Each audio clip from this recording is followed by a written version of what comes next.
እኔ የምሰራቸውን ሁሉም ቪዲዮዎች የምቀርጸው በዚህች ካሜራ ነው። እቺ ካሜራ DJI Osmo Pocket 3 ትባላለች። ዛሬ ደግሞ እኔ የምጠቀማቸውን ሴቲንጎች አካፍላችኋለሁ።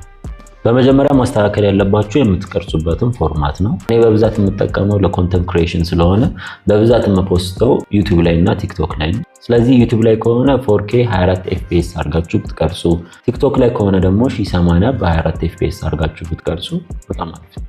ሌላው ደግሞ ሸተር ስፒድ ነው። ሸተር ስፒዱን 50 አድርጋችሁ ለምሳሌ አሁን ለዩቲዩብ እና ለቲክቶክ እየሰራችሁ ከሆነ 50 አድርጋችሁ ብትሰሩት አሪፍ ነው።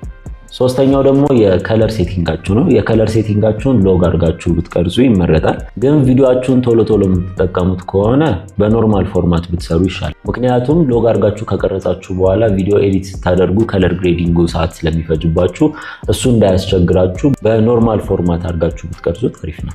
ሌላው ደግሞ ዋይት ባላንስ ነው። ዋይት ባላንሱን አውቶ አድርጋችሁ መስራት ትችላላችሁ። ግን ከለር ቴምፕሬቸሩን ራሴ ይቆጣጠራሉ ካላችሁ ማኑዋል አድርጋችሁ ብትሰሩ ችግር የለውም። ሌላው ማስተካከል ያለባችሁ የፎከስ ሴቲንግ ነው።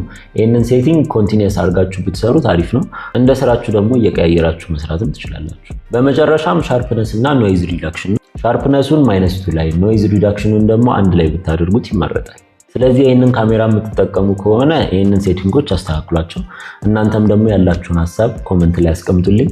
በቀጣይ ቪዲዮ እስከምንገናኝ ይመቻችሁ።